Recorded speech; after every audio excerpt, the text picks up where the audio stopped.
Welcome to Untying Knots, Minds and Souls Untethered with Perry Clark. This program looks at mental health from unique perspectives and shows you how to manage your life by finding the knots that help you and stay away from the ones that could be a disadvantage. Now, here is your host, Perry Clark. Hello all, welcome back to Untying Knots, Minds and Souls Untethered. I'm Perry Clark, licensed marriage and family therapist, here with you. And I want to remind everyone, as always, that this podcast is for entertainment and educational purposes only and does not constitute working with a licensed mental health professional. Please seek out one in your area, and if also, please be open to looking at virtual as well. I recognize how AI can be supportive, but I'll be quite frank, AI is not working with people, and you're still going to be living out in this world with people. So come talk to one of us. It's just good mental health. So today we have a returning guest. So we were trying to have him, I was trying to kind of get him back on here so they could have him for Black History Month, but life and so many circumstances have changed. And I will also say to my listeners, if you didn't hear that also short little one I said I put out, life circumstances have also changed a bit for me.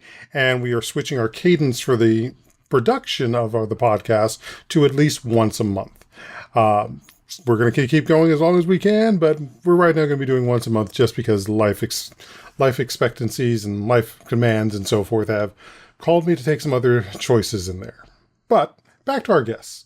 So returning, we have Dr. Jonathan M. Lassiter, who is also recently had a book that came out at the end of last year, 2025, that took us a little bit just to get our schedules together so we could have another interview with each other.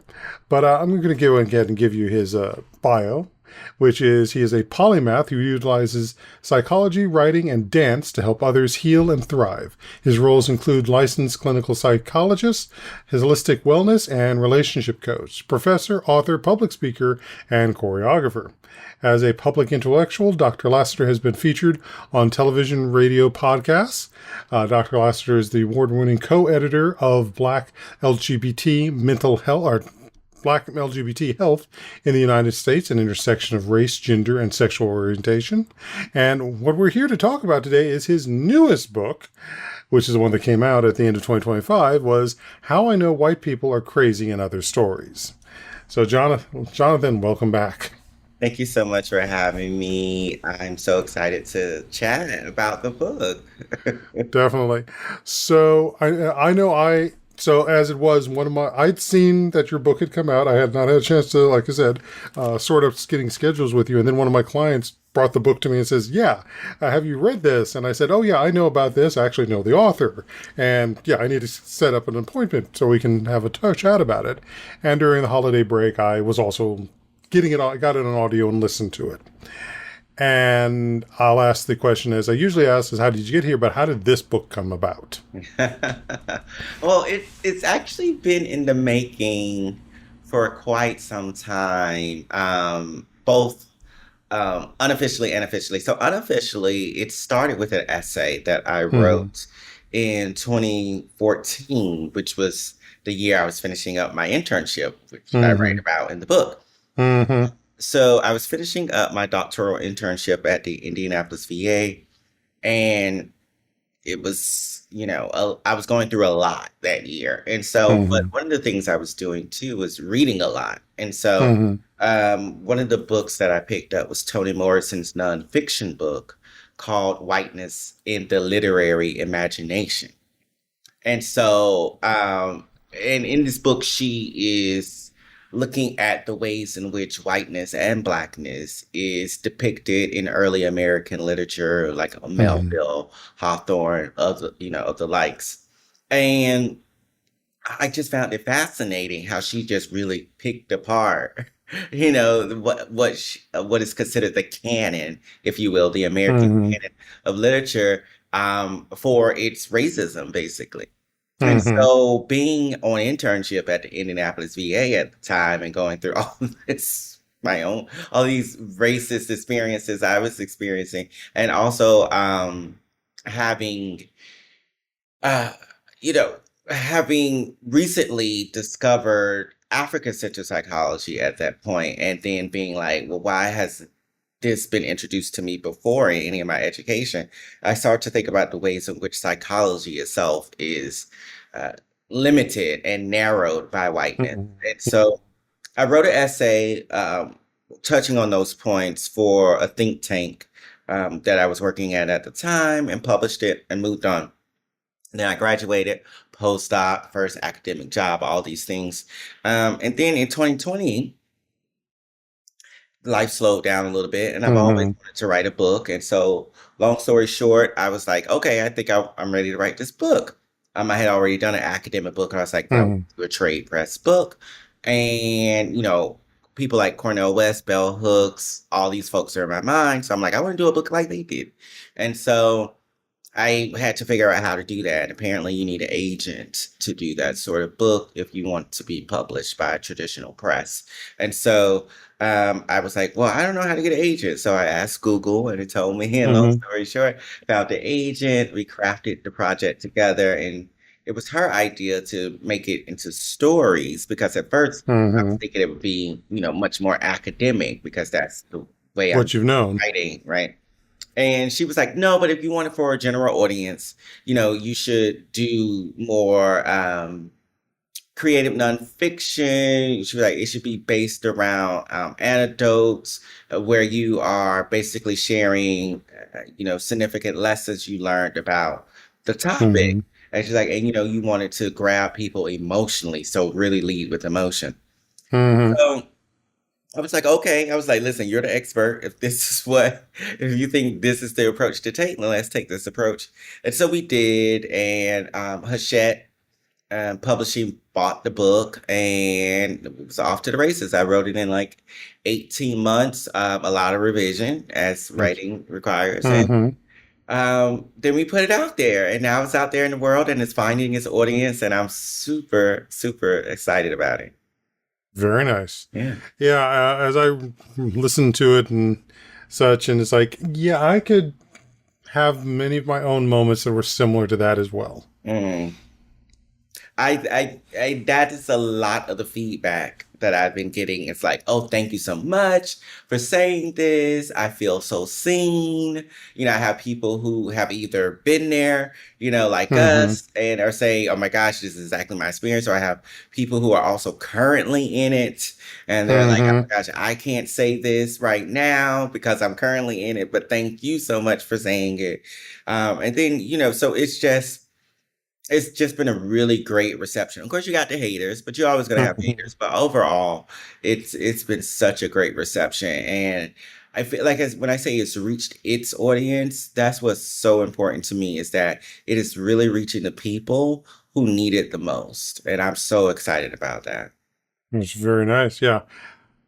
Yeah. As I said, there's definitely moments there I can definitely have pictured it and also experienced my own variants of it, from what it means dealing with, again, the academia, especially trying to get my master's degree and dealing with my neurodiversity that wasn't really being well recognized, to dealing with being queer and dating in this world, Yes. and also the side eye we get from those of our own racial identity because you're dating someone who's not of our identity, Hmm. um, to just the struggle of what it means running a business too, Hmm. Hmm. which you recently have left your academia world and are now focusing much more on your private practice, which I can imagine how this book and that interact as well. Yes. So I was in academia for 9 years. I didn't realize that until recently. I was like, oh, it was really 9 years. So I was on tenure track faculty for 9 years. And my last post, I was training PhD students in clinical psychology. And I really liked working with the students, but I just got tired of being the only Black person on Mm-hmm. faculty at every institution I went to. Worked at two different institutions, and both of those was the only Black person on faculty. And this last institution I was at, we hired two new people after I came.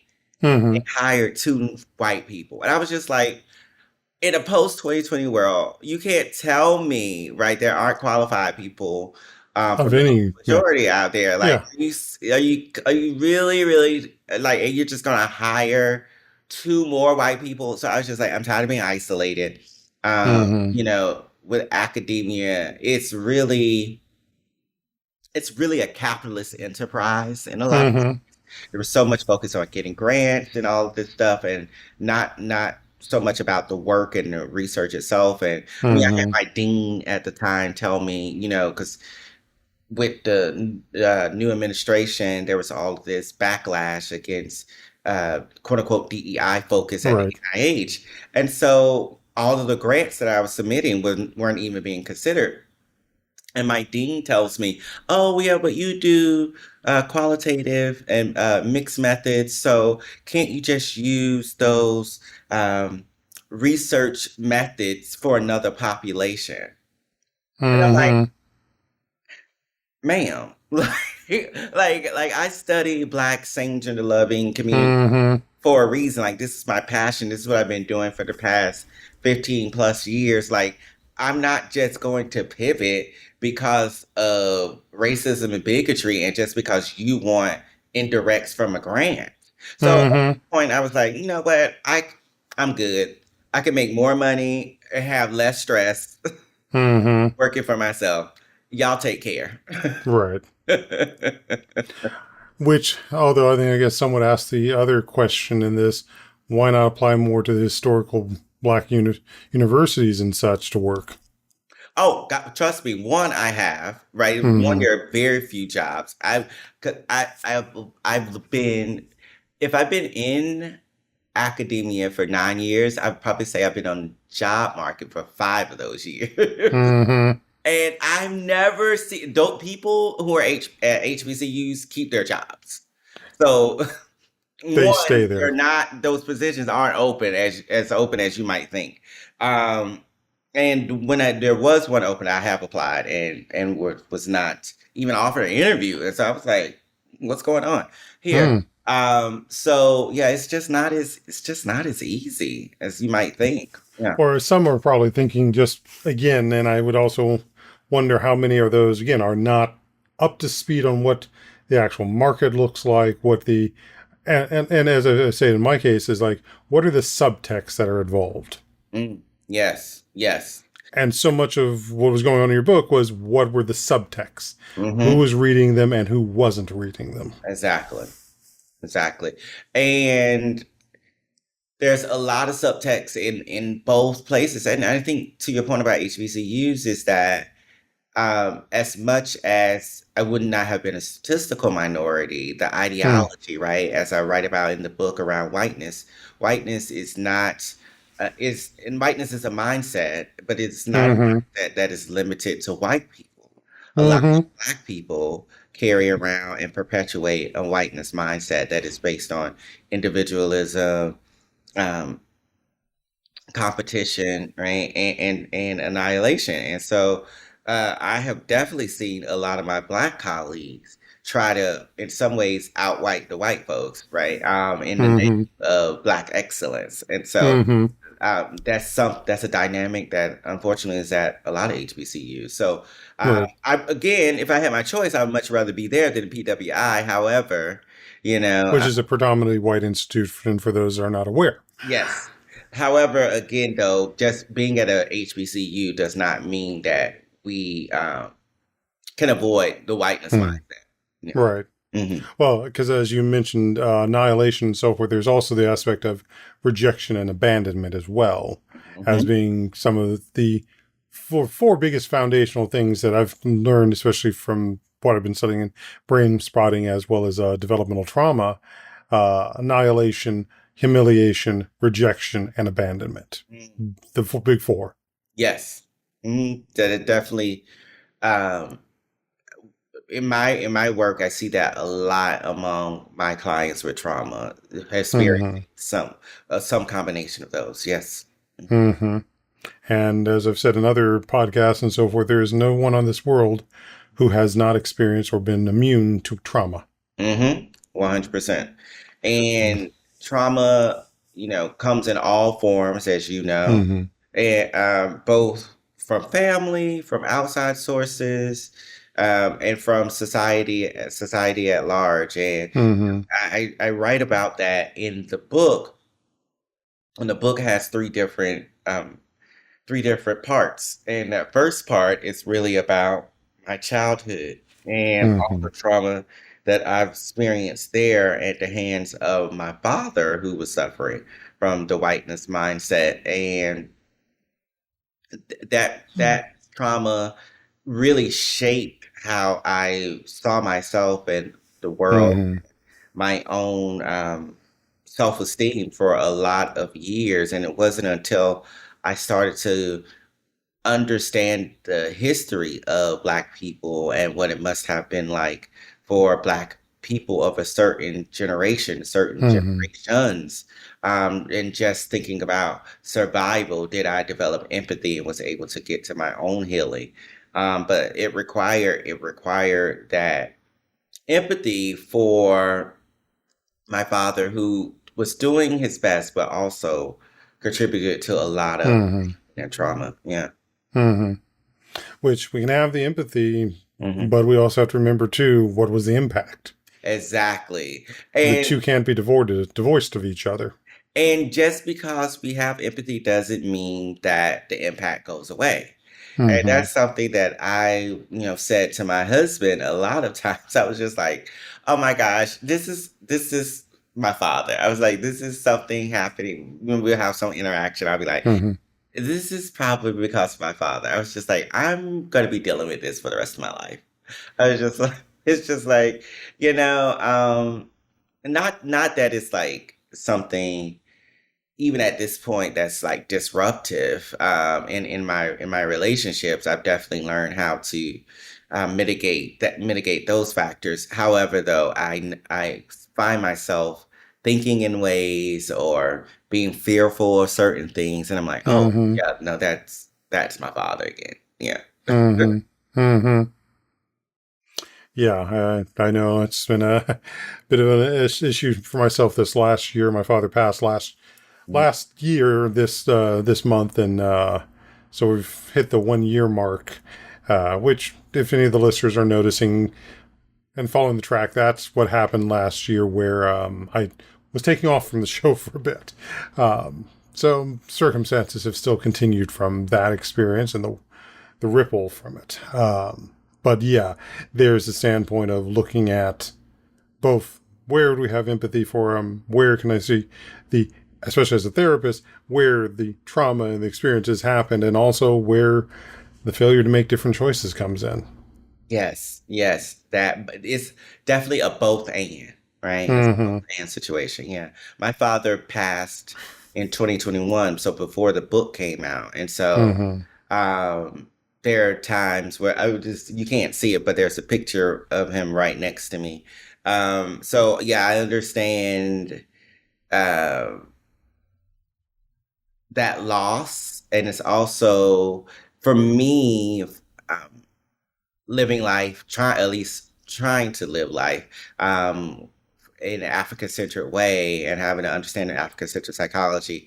I definitely now see my father more as an ancestor and who is unburdened by the sort of limitations that come along with being in a Black male body born in the Mm-hmm. 1950s. And so that's also been helping my healing journey.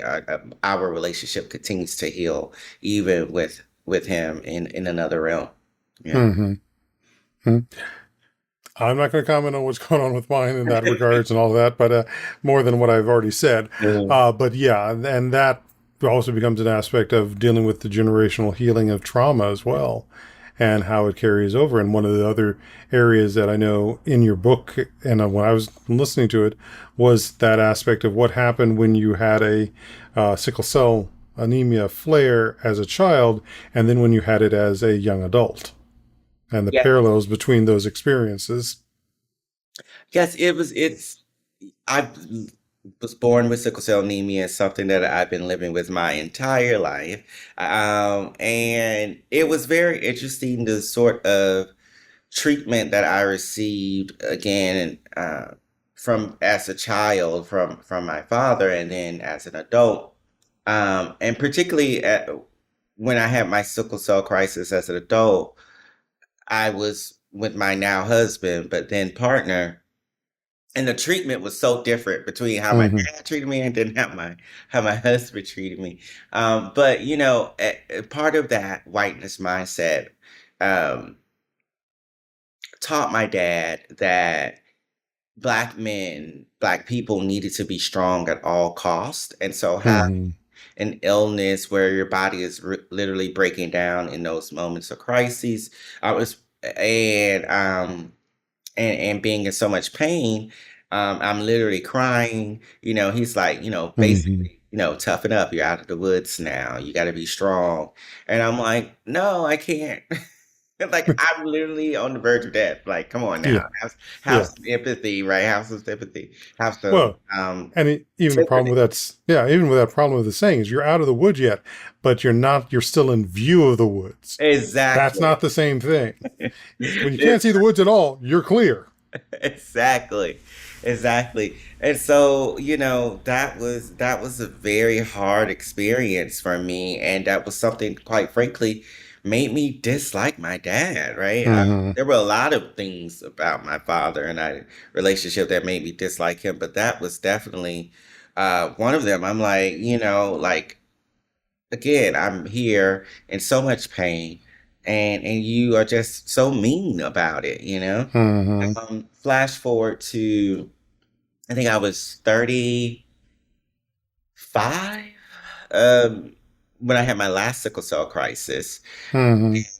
Um, I was applying for jobs. As I said, I've been on the job market a lot when I was in academia. I was applying for jobs as I write about in the book, and they basically giving me the runaround. And Hmm. stress is a real contributor to sickle cell pain for me. And so I was super stressed. I was also didn't help that I was drinking alcohol with a friend. And so I was dehydrated and I went into a sickle cell crisis. Hmm. And that, again, on the verge, on death's door, really. And I didn't realize how sick I was until after I was released from the hospital. But I was in the hospital for about 10 days. But then at this time, instead of my father being there, Hmm. I had my husband there, and the treatment was so much different.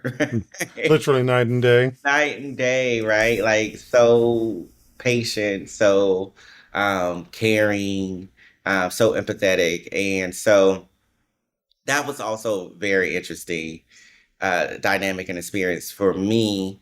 But my husband didn't have the same sort of traumas in his past that my father Hmm. had in his past. So again, I also recognize the difference there.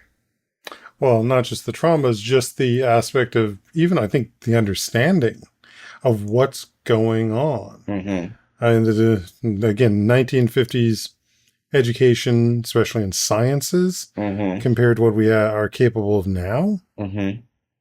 No, you're 100%. There's definitely much more information around sickle cell anemia and all different types of illnesses than we had Hmm. back in the day in what was that, like 92 I'm writing about in that for that first sickle cell crisis. I mean, quite frankly, my parents didn't even know what sickle cell was until I was born.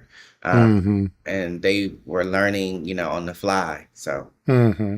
Which again, we offer grace for that. hmm. But again, there's grace. That doesn't mean you have ignored the impact. Hmm. Exactly. Yeah. And I think that, talk about intent versus impact and grace Hmm. and impact. Same is true for a lot of my white colleagues in academia. I write about Hmm. this in the book. In the third part of the book of my experiences, again, being the only Black person, only person from the global majority period on these psychology faculties, and experiencing so much racism, so many microaggressions. And, if you were to ask those colleagues, they would be like, "Oh no, no, it wasn't my intention Hmm. to hurt you or harm you or to offend you in this way." But their impact, the impact Hmm. is what matters. And I think sometimes people don't really understand how, despite their intentions, the whiteness mindset um, really produces an impact that is really, really Mhm. harmful for the people who are the targets of their racism, their bigotry of all forms. So it's very interesting. I write a lot about, one of the stories I write about is when I'm on faculty at a small liberal arts college in Pennsylvania, and one of the older white woman professors basically asked me to be the Negro whisperer for one of the students, uh, who is this black woman who's having a hard time with dealing with racism on campus Mhm. and academia, trying to do well in her courses. And now this woman is a seasoned professional. She has at least 20 years on me in the profession. But because of her own whiteness mindset, when she looks at this student, she just sees black. When she looks at me, she Mhm. just sees black. So she's like, oh, my black colleague should be able to help me understand how to deal with this black student. And I'm just like, Mhm. deal with her. Yes, she's black. Yes, she has a unique history. But the problems that she's dealing with are the problems of a student who's struggling academically, and you should know how to deal with that. And Mhm. don't come over here and use your white woman tears to try to coerce me into solving in quotes Mhm. this problem for you. Well, and I think another element, stepping back slightly to what we were talking about just before we talked about this moment you regard, but I think it also reflects in that, is the idea that intention sits in isolation. Yes, it definitely does not. And intention all sits in relationship to impact. Mm-hmm. They are, to right now use a euphemism, two sides of the same coin. Mm-hmm. But yet so much of the world operates as if intention sits in some sort of isolation that never has to be in touching anything else. And that is a massive failure of relationship. 100%. And unfortunately it seems that a lot of people do not understand that fact. Hmm. Yeah. Hmm. Which is what shows up when this with this colleague and this student, that the relationship of her intention is also missing the impact, which is also missing what's going on for this student and their individual journey in the world, let Mm-hmm. alone how that individual journey is also relating in this moment in time as her student. Mm-hmm. And also missing the context of who I am as a Hmm. black sage and loving male faculty who's isolated on this all white faculty, it's in this Hmm. like psychology department, who's also junior to her, right? Hmm. Also that coercive piece that is also being overlooked. Like, what am I going Hmm. to say? No, I can't help you, right? Then I risk retaliation. Right. Mm-hmm. Which, as I was talking to Pam Puzo, who is a game designer and such from Canada, who was pointing out that, yeah, there at the time we were talking, it was closer to, I forget which one of the elections or events, but she was saying is that people who are right now trying to, at that time, dealing with their immigration status, can't say certain things and not risk that immigration status, and people getting upset that they aren't talking about it. And it's like, again, we don't live in, none of these things exist in an isolation. Mm-hmm. Yes.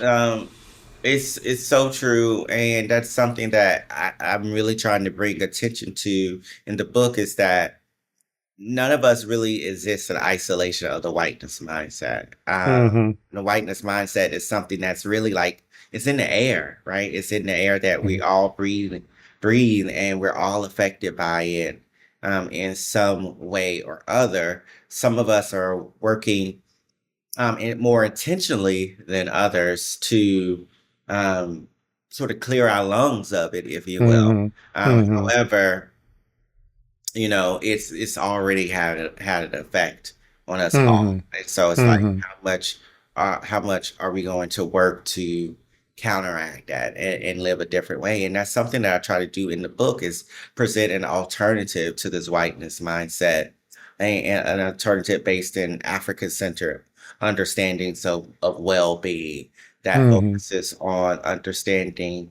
humans as spirits in physical form and being interconnected, and people who our humanity depends on each other, and we're not Hmm. obsessed with this individualism and competition and this kill or be killed mentality in terms of trying to get resources over other folks, Hmm. or or trying to make sure that our ideology is the ideology that is dominant. You know. Hmm. And the aspect of how much of it of that mindset sits in the sense of there is only a dichotomy as opposed to, again, a spectrum. hmm I'm often talking with my clients in my therapy practice about that spectrum and about the both and, right? How do we Hmm. sit with multiple factors and not negate any of them? Because all of Hmm. these are a part of the experience, and all of these have something, all of these factors have something to teach us, and potentially can heal us. Hmm. I think that's a lovely place for us to take a break here on Untying Knots, Minds and Souls Untethered.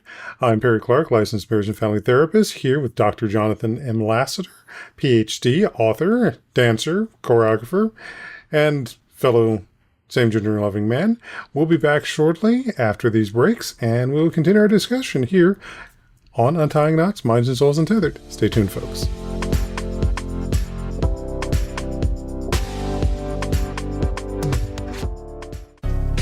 Discover the power of music to heal and uplift. Introducing NeuroVibe, where rhythm meets recovery. NeuroVibe fuses ambient music textures with rhythmic layers to create music that goes beyond relaxation. It's crafted to resonate deeply, perfect for relaxation, self-reflection, or therapeutic sessions. NeuroVibe invites you to connect with your inner self through immersive sound. Explore NeuroVibe today on SoundCloud and experience the transformative power of music. Tune in, find your vibe, and discover what NeuroVibe can do for you. For more information, check out NeuroVibe on SoundCloud today at soundcloud.com/NeuroVibe NeuroVibe is intended for general wellness and relaxation purposes and is not a substitute for professional medical advice, diagnosis, or treatment. Explore NeuroVibe now on SoundCloud. Dive in, find your rhythm, and feel better with NeuroVibe.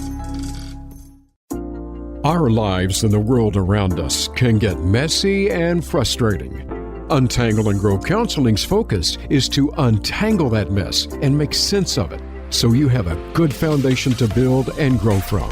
Visit us on the web at untangleandgrowcounseling.com. Perry Clark offers individual psychotherapy, couples and family therapy, and adolescence therapy from a variety of coping materials and resources. Visit untangleandgrowcounseling.com for more information. Follow Voice America at facebook.com/Voice America for juicy updates from your favorite radio shows and podcasts.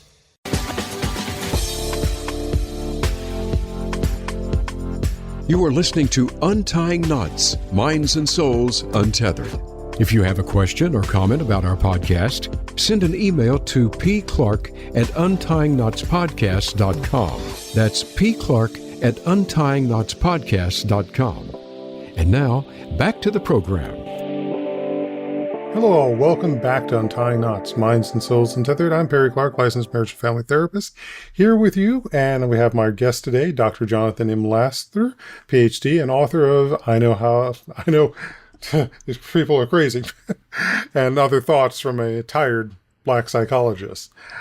So we have talked briefly on this show, and I know you've also been on one of our other fellow podcasters, The Date with Darkness, talking about narcissism. And I know in that one you were talking much more about what narcissism comes up for same gender loving black men, but I'm also wondering too, how much are we seeing narcissism in the white mindset as well? And well, let's be frank, it's impacting the world as we speak right now as we record this. Oh, 100%. Yeah, when we think about narcissism, I typically think about it as an ego injury, right? And Mm-hmm. people having very much low self-worth, low self-esteem, and being very sensitive to criticism. And so then therefore they're often presenting this grandiose version of Mm-hmm. themselves, or this very much self-centered way of being in the world. And the whiteness mindset definitely intersects with that narcissism, in the sense that, again, what is the whiteness mindset? It is socializing us to be individualistic. It is socializing us to be in competition with others in order to sort of have ourselves at the top of a hierarchy, so that we then have access to resources that others don't, right? This sort of hoarding of resources. The whiteness mindset, again, perpetuates this killer being killed um, ideology, where, again, one believes themselves to always be at risk of having their way of life destroyed, and then therefore I must destroy other people's way of life before they destroy mine. And again,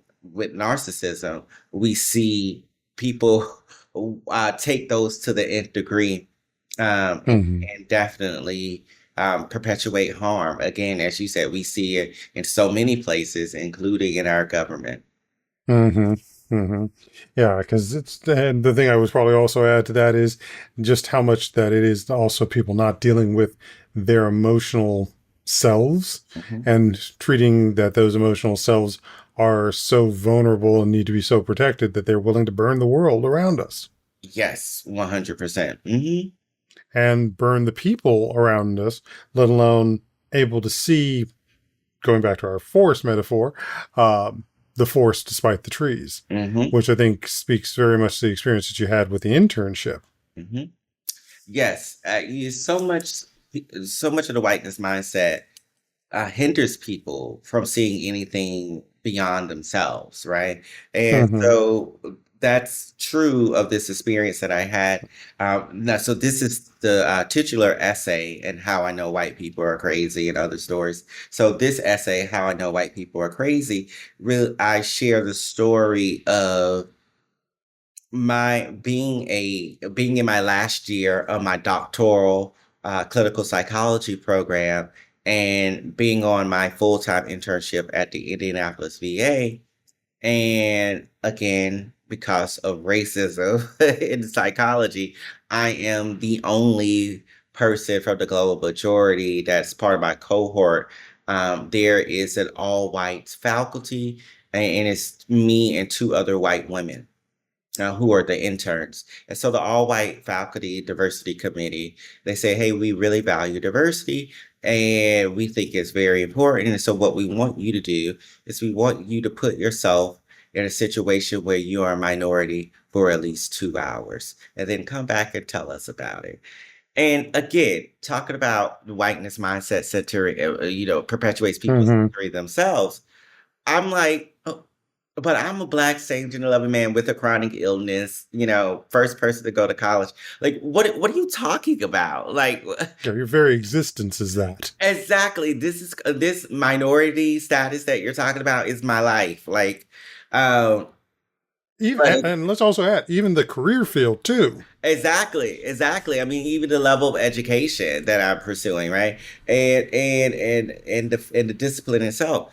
But but again, the whiteness mindset, they can't think beyond their own box, right? Mm-hmm. They're like, oh, but this is what diversity is for us. So, surely we could fit you into this box, right? Like, we don't need to think of anything particular for your unique experience. This is what we've been doing with all the other white interns we've had in the past. And so we're just going to fit you in here.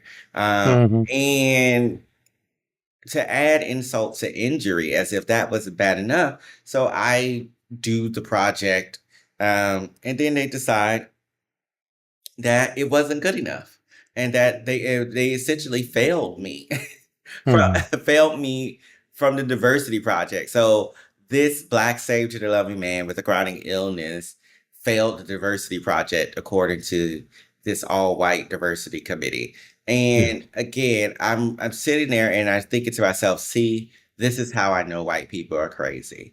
Because Mm-hmm. in what world does this make sense? And so that's Mm-hmm. really how that became the title of the book, because I was just like, there's no other word I have for it except for crazy. Like, Yeah. this just does not make any sense on any plane, except if you are thinking with the whiteness mindset. Right. Mhm. And if you want to find out how it got resolved, folks, you're going to have to read the book. Exactly. Yeah. So one of the other areas which, and in our just brief check-in and in the time we have left, Mhm. I know one of the other areas that probably doesn't get as much talk about in this book is the glorious aspect of trying to find a relationship, find places of connection, being seen. You mentioned some of that while we're talking about what was going on with the sickle cell anemia, but is there more you'd like to add to that area?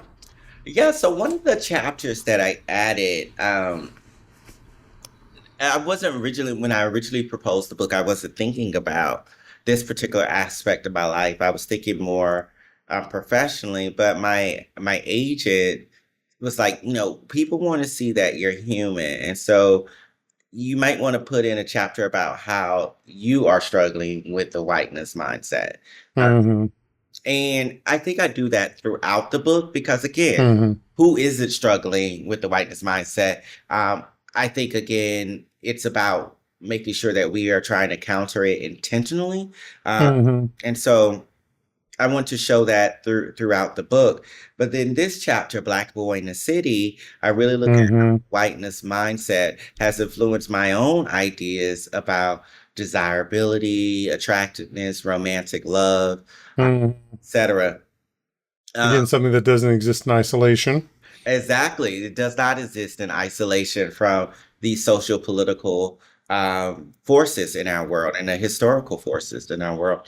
And so in this chapter, I'm really looking at my own search for love, the rejection that I've experienced in that romantic arena, and how I ended up falling in love with this pale white Jewish man, and how I go about trying to reconcile my own understanding of Black history and African-centered psychology, which, by the way, I hadn't Mm-hmm. actually learned about African-centered psychology till probably about 6 years after I had already fallen in love. However, I did know about Black history at that point, and so trying to reconcile that, and the more that I did learn about African-centered psychology, the more that I did start to understand the whiteness mindset, how might I be falling victim to that Mm-hmm. in this relationship? And so really grappling with that and really coming to having to rely on African-centered psychology and its emphasis on spirituality and complement, and how our spirits complement each other Mm-hmm. beyond a phenotype. Um, Mm-hmm. and so really leaning into that work, in that discipline in African-centered psychology helped me come to a place to say, okay, um, mindsets, through our spirits, these things go beyond a physical body. And to Mm-hmm. me, that's more important than a phenotype.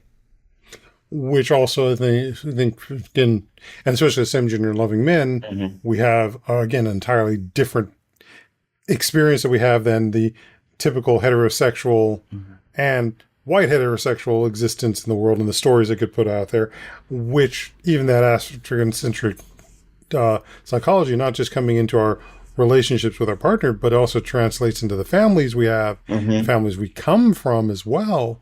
So again, nothing is sitting in isolation, and it's transmitting backwards and forwards in time. Mhm. No, it's so true. And again, the whiteness mindset harms both, Black people, white people, everyone in between.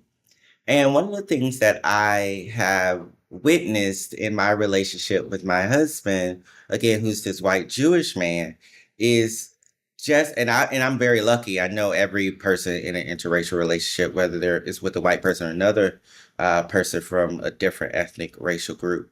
Uh, we're all grappling with whiteness in different ways. But I feel like I got really blessed with a white Jewish man who really understands whiteness. And so many of the things that I have heard other Black Save the Beloved people and even other Black heterosexual people. I have Black girlfriends who are like, oh, I could never date a white person because they don't understand. I haven't had that problem. In fact, there are times where my white Jewish husband is pointing out things before I do. And it was like, I think that was a microaggression. I was like, it was. I was like, I was thinking maybe, but I didn't really know. They're like, no, it definitely was, And so there are these ways in which, again, the same way the whiteness mindset is not limited to a particular phenotype. I also believe that an African-centered understanding, a more holistic way of understanding the world is also not limited to a particular phenotype or race or ethnicity. Those who do the work. Those who do the work, yes. And to go into that spiritual standpoint, those who do the work are more likely to have the quote-unquote higher vibration, which, if you've been doing the work too, are going to be a better match than those that are sticking with the low vibration, low ego. Exactly. Yeah. Well, where can folks find more from you and also find the book so that they can read more and also find out how some of the outcomes of some of these things have been for you? Yes. So the book, How I Know White People Are Crazy and Other Stories, Notes from a Frustrated Black Psychologist, that my book can be found everywhere books are sold. So you can get it in an audiobook, you can get it on your Kindle or other ebook reader, and you can also get it in hardcover. And so it's available wherever you buy books. I do encourage you, if you can, to buy from independent bookstores, preferably Black-owned independent bookstores, if you can. But if you can't, listen, get the book because you will learn a lot. It will liberate you and share it with others. And you can keep in touch with me through my social media, Lassiter Health. And that's Lassiter Health, all one word. That I'm on Instagram, I'm on Threads, and you can also get in contact with me through my website, lassiterhealth.com. Jonathan, thank you again for being here. Thank you so much for having me. It's always a pleasure. Perfect. So stay tuned, folks. As I said, we'll be switching to a more of a monthly format, but we're still going to be around, and I'll try to get some more episodes for June when we're having our Pride Month as well. But we're still going to be here. We're just going to have to take a little slower path right now. So thank you for being here on Untying Knots, Minds and Souls Untethered. I'm Perry Clark. Be well, everyone. Bye.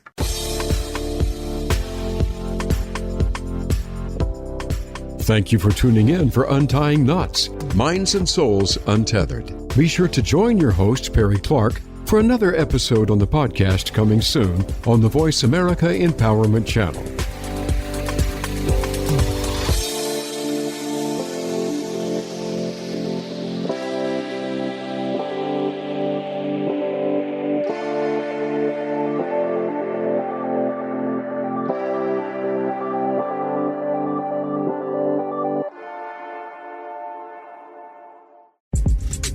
Discover the power of music to heal and uplift. Introducing NeuroVibe, where rhythm meets recovery.